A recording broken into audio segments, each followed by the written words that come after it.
Standing up in McKinney, this is According to Callus, episode 625, coming to you on the 23rd of April, the year of our Lord 2024, and it's Tuesday. That means it's time for a Texas Tuesday. All right, ladies and gentlemen, as you may know, the state Republican Party's convention is coming up in May. There is a race to replace outgoing chairman Matt Rinaldi. I have spoken with one of the candidates today, and there is a willingness to come and do an interview. So I'm looking forward to try and make that happen next week. This week, I've got another interview that'll probably drop, if not tonight, tomorrow morning, for your listening pleasure. So before we get into the Texas Tuesday, let me just say that 620 some episodes in, and I'm kind of running out of fresh material. So I think I'm going to have to rethink a few things here. I'm going to try and keep my format in place, but I think what we're going to need to do is pivot and talk about issue-specific things, particularly as we're rolling up into that convention, as well as some news items. It's just unavoidable. And, I mean, we're going into the election season full blast here as soon as we get done with the primaries. And I think I would be doing you a disservice to just spend so much time talking about McKinney and Collin County. So we're gonna look at having a little conversation having to do with specific issues as well as philosophy. I think that's going to be more helpful going towards the general election. That being said, we're going to revisit a topic. That is the idea that people need to be led. They want to be led. But they want to be led by somebody they trust and somebody that they can invest in. And therein lies the challenge, right?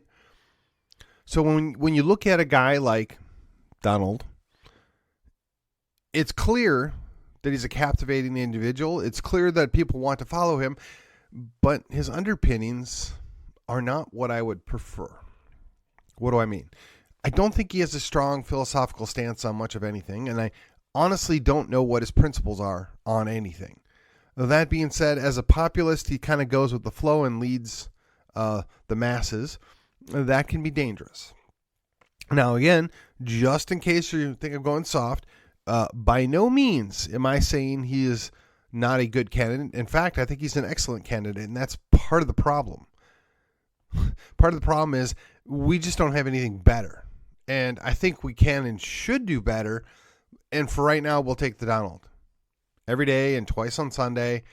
And we can do that, one, because the resident is terrible. Absolutely terrible. Nobody actually believes that people are excited about him. Not at this point. I mean, there are still people that believe that he won the election, but be that as it may, nobody's excited about that guy. I mean, even Democrats are aware that it doesn't look good. But when you're looking for the ideal candidate, when you're looking for a leader, you've got to come up with a couple of things that are clear about them, right? And of course, this is my opinion, as always, and like I have to remind you all from time to time, the show is called According to Callus for a very specific reason. It is pretty much everything according to me.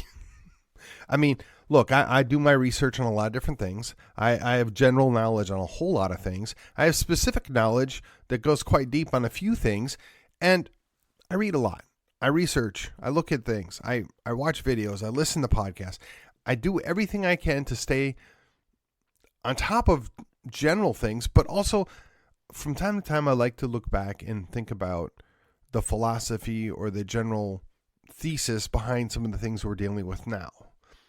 I mean, that is basically how I'd say matured out from the early days of straight up activism to the idea that, hey, look, there's an investment to be made.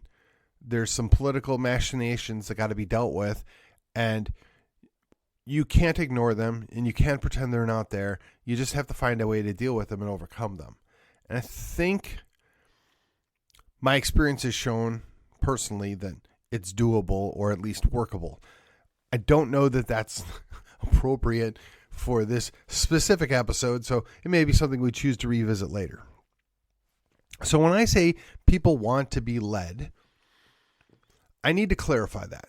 I think there is a certain segment of our society that likes to be in charge, but they just don't want to take responsibility. When you're a leader, you have to take responsibility. It's the same thing that, we see historically. Everybody wants to be the boss until it comes to making the hard decision or facing the consequences of a bad decision. Then it's point fingers, defer, and blame your subordinates. I mean, in many ways, the military is probably not any better than that at this point. At some of the mid-level O-lines, right? It's been approved and built upon and tolerated. And that's just where we're at right now. But we can do better. So part of leading is, one, having a vision, and a vision that you can put forth to your people, to your troops, to your team, to your employees, however you want to phrase it, right? And, this is my opinion. Yeah, I've listened to a bunch of other people, and I everybody's got their flavor thing they want to do. I'm just kind of doing the basic, most entry-level version of this because I think I'm going to get to a point at the end where it's going to make sense. So bear with me for just... And if you understand what the vision is, what you're trying to accomplish, then you can get buy-in or people that care about what you're doing, whether it's the organization, the business, the army, whatever. And then when you consider the idea that if people don't care or they don't give buy-in, then they just don't perform. They don't take part. They're not effective. They're not interested. We have to get to that point. We have to get the people that are on our team to, one, get the buy-in, and two, take charge, take the lead on the specific things that they've been given. And the corollary, see, now I've talked about the idea where people want to be led and people want to be leaders. They just don't want to have to be responsible. And how if you can translate a clear vision or objective, if you will, then the people that are leading know what's supposed to be accomplished, and then the other people get the buy-in or they get the ability to actually care about what's going on, right? So all that comes together under the idea that people have to stay motivated. They have to have an interest in actually getting things done. They can do that if they're led well. They can do that if they're given leadership of a specific thing so that they can take ownership of it and they understand the vision or the end goal, if you will, then they care. And when you have people that care, they are going to be involved and they want to make the outcome worthwhile. That's all underlying motivation. So now here comes the thing, right? the thing. If people aren't motivated, if they don't stay involved, they fail. They go by the sidelines. They become ineffective. When we talk about movements come to a halt when people just don't care anymore. When they reach the end of their need or existence for that movement, they tap the brakes or get off. They're just not interested anymore. I think in many ways, I've seen this happen in, I want to be careful how I say this, but even in the pro-life movement, right?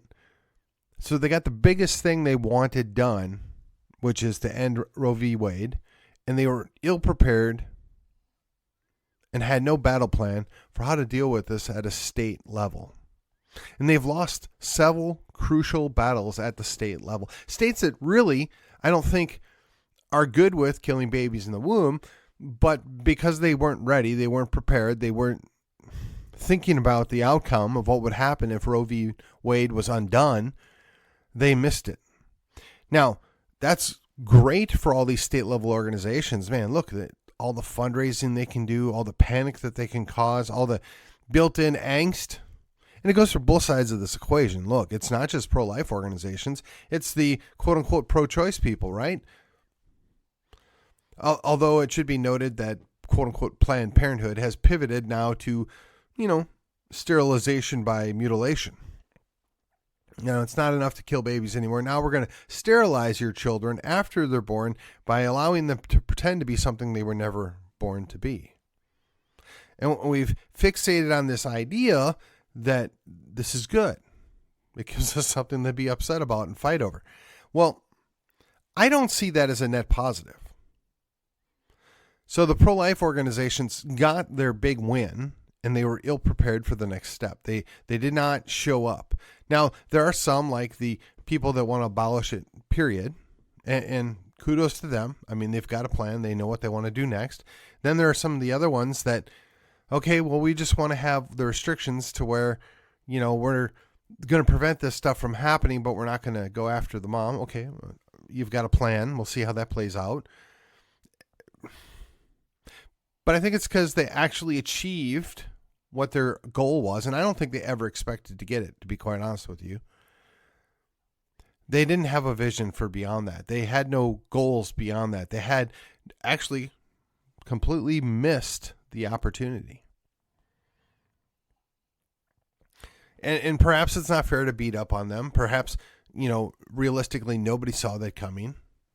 But you would have thought over the last 60 years, you would have gamed it out, thought about it, determined what would happen if we were ever to be successful and what would be the next steps. But apparently not. Similarly, the Republican Party at one point in time in Texas was the minority party, and they couldn't get their act together and they couldn't get things done. And then, about the mid-90s, they figured it out. They put together a plan of action and they moved forward. And they met certain goals, they met certain objectives, and then they've kind of got muddled. And they figured out that if they string along their supporters and they dole out the advances that, quite frankly, we should have had 10 years ago, slowly over time, you keep these people involved. You keep them bought into what the long-term accomplishments are. You keep them animated and activated. But there's an unforeseen outcome of that. You just wear people out. They give up. They actually see you as an enemy long term. I really think that that's what we're looking at when it comes to a lot of these long-term House members, right? They're perfectly content to let Democrats run certain committees, and they're perfectly content to let pieces of legislation get shot down that would otherwise pass the Senate, by the way, because they don't have to fulfill that, because it can just give you a little bit, just a little more, tell you that all these great gains that you made over the last 2 years because of this latest triumph from the quote-unquote conservative majority, and then they're just going to keep you bought in. So let me ask you, does that motivate you? Does just keep getting the scraps, the leftovers, the bare minimum, is that enough? Now, the sad thing is they know they have us in a pickle, right? You can't not vote because you might get a Democrat. You don't have another viable option because it's Democrat. And even if they should get a primary challenger, unfortunately, the majority of them are ill-prepared for what it is they're actually running for. That's not always the case. In fact, I was quite pleased that we had a number of what I would say very good options this cycle in the primary. Unfortunately, we in Collin County were not super successful in getting anybody over the finish line, although there is still a runoff pending. But I think that it was shot over the bow, and I think people are paying attention because people are tired of being played. I don't know how else you can better explain that, but this idea that we're going to just keep giving you a little bit to keep you on the hook, to keep you in, to keep you desirous of more, right? It's almost like the State House learn their trade from the drug dealers. We're just going to give you a little sample, just a little taste.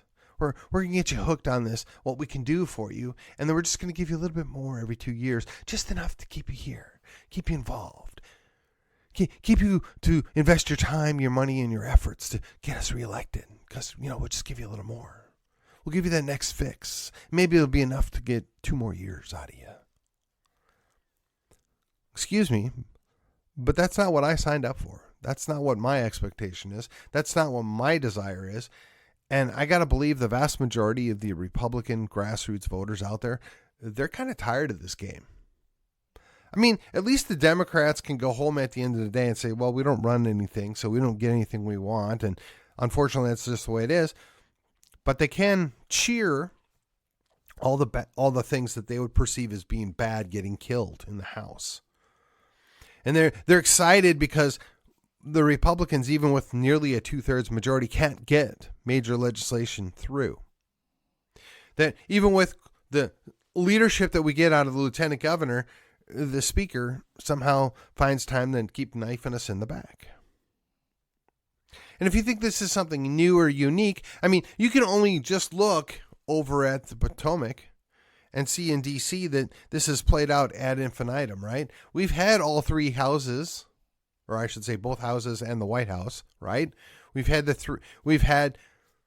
2 of the 3 branches, the legislative and the executive, and we can't get anything done. And you wonder why that is. It's because the Republican Party has figured out that they don't have to actually deliver anything. They know you've got nowhere else to go. The National Party has sold us out time and time again. And we want to believe that the state party's better. And I got to tell you, under the leadership of, the last couple of chairmen, I've been pleased. Rinaldi specifically. I mean, I'm sure you could pick apart different things you didn't like, and certainly he let me down on a major issue. But overall, net positive. And of course, we have a couple of decent options for his successor. But again, I wonder at the end of the day, what is our expectation out of this? The party can barely hold the party accountable. How are we going to hold our elected officials accountable? Rule 44 is in place, which means we can censure Republicans that sell us out. And then we're looking at Rule 46, which is close the primaries. Now, we've been asking for the state to close the primaries for over a decade, and yet nothing happens because it is in their best interests to not close the primaries. Why would they want to close the primaries? Why would they make it tougher on themselves to win their re-election? But fortunately, the state party has figured out that, well, we actually don't need the blessing of the state to do this. We're a private organization. People belong to our organization, and we can create our own bylaws and dictate our own terms on whether or not they get to claim to be a Republican. So we're simply going to just close the primaries. And, oh, by the way, if you're a bad candidate, then you don't get to claim to be a Republican because we're going to censure you. So we have a little bit more control over who gets to run with our brand and who can represent us as Republicans. And I'm not sure that that's going to solve everything. I'm not sure that that's a panacea, but it's something. It's a step in the right direction. But sadly, it may be just another little taste, little something here to get you back on board. Now, I want to believe it's more. I'm involved with some of this stuff coming down the pike, and I want to see positive outcomes, and I want to believe that we're going to have a good outcome, and we're going to improve the situation. But my faith has been shaken, if I'm honest. I mean, I've always been clear about the fact that I'm a reluctant Republican.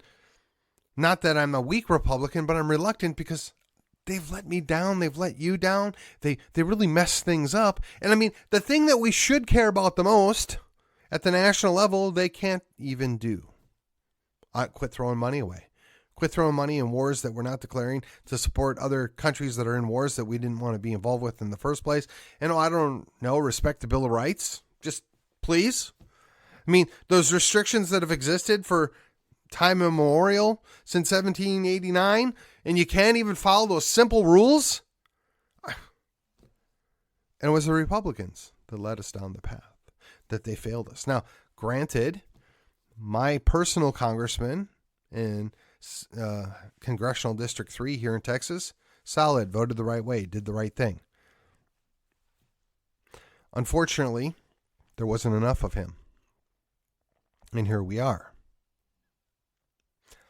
But maybe, just maybe, they're going to give you a little something, because clearly they're keeping up appearances over in Europe. Clearly, if they decided that the border of Ukraine is far more important than the border of the United States, clearly they've put forth the idea that Zelensky is more important than the American people or the Texans, right? They're taking little interest in what's actually happening in these United States as they continually flood us with people that have zero desire to be good Americans, zero desire to be Americans, period. They just want to come here for the free stuff. And we're supposed to be okay with that. We're supposed to make peace with that. And when I look and I see that we're not getting anything done, and I see my governor, the great Governor Abbott. And honestly, if we were to list all 50 governors, he'd probably be in the top 5 as the least bad. Top 5 least bad governors. How's that for a rating? Well, we listed all the bad governors, and number 50 being the worst, and number 1 being the least bad. Well, Greg Abbott has made the top 5 of the least bad governors. Now, for me, that's depressing. This is the guy that's in the big chair, right? He has a vision somewhere. He's been able to motivate people periodically through his terms in office. I would like to believe that he's a good leader. I mean, he ran the Attorney General's office. He's been running the state. And he made a number of grievous errors, but has somehow worked past them. The question is he willing to do what's necessary to protect Texas? Is he willing to do what's necessary to lead Texas? His sole job as the governor is to put Texas first. The most important duty and job of the governor of the state of Texas is to put Texas concerns first. The question is he doing it? Is he leading us well? Now, granted, the other option's terrible. It's a Democrat. There wasn't another viable governor candidate. Take that for what it's worth. But if you believe the polls, if you believe the votes, he was the best option we had. And we ran with it. And while he wasn't perfect, he was in the top 5 least bad. Again, this is what we got to work with. And I don't care if you would consider yourself a conservative or a moderate or a Republican or a non-Republican. The expectation is that when you wear that brand, you're going to do certain things. You're going to at least placate your voters. And I don't know that we can honestly say that's been happening. But here we are. Guy's got 2 years left in office, essentially. You got to ask yourself, is this what's best for Texas? Do we have another option? Do we have a better option? A lot remains to be seen on that regard, yes. But if we're not perpetually looking at the future, if we're not casting a vision of how we're going to get to a destination or an objective, if we're not getting people to buy in or care about what we're doing, they're not going to stay motivated. They're not going to be interested. And if all you've got is, well, he's not as bad as the other guy, sooner or later, people just get tired of that. They just don't care. They want to be led, but they want to be led well. They want to be bought into what it is that's being done on their behalf. And the protections that are being held up, the defense of liberty, the defense of the borders, the defense of just the common decency of what should exist in the state of Texas. That's all we need and want. And sadly, we don't seem to be able to get it. So the long-term question is, what do we do to fix this? How do we recruit and maintain people that stay motivated? People that get geared up trained up to take the next level up, to lead us well, to protect the liberties, to defend the borders, to stand by and hold the line for we Texians. So when we talk about Texas, and we talk about leadership, we also have to lead by example. This goes directly back to the previous thing, right? You have to have a culture of independence. And if you don't have people that are able and willing to look out for themselves and to lead by example by taking care of themselves, how do you expect anybody to be able to grow in that? Instead, we've just shuttled our children off to government indoctrination camps and then act surprised when they come out as good little Democrats. I'm far less worried about 51% of the students in school not looking like me or having English as a second language than I am that they're in the government indoctrination camp that's going to train them up to essentially hate me, hate Texas, and hate everything the United States stands for, even though, quote unquote, it was never intentioned to be that way. But that is the legitimate outcome that we get out of a lot of these schools and school districts, and yet we tolerate it, we throw more money at it, and we pretend that all is well, and that all teachers are heroes, and yet this is what we get. We got to start somewhere, ladies and gentlemen. The closest thing to you, where you're at, is your local school, your local school district, your local city, your local city council. This is where you can be heard. This is where you can be involved. Now you have to be polite. You have to follow the rules. You have to learn to be effective, but you can lead by example. And at the end of the day, that's what Texas needs. It needs a whole lot of people that know how to lead, that have a vision for where Texas can and should be going, that care about those around them and care about their goal and their objectives, and will stay motivated no matter what happens. And with that, this has been According to Callus, and I will see you on the other side.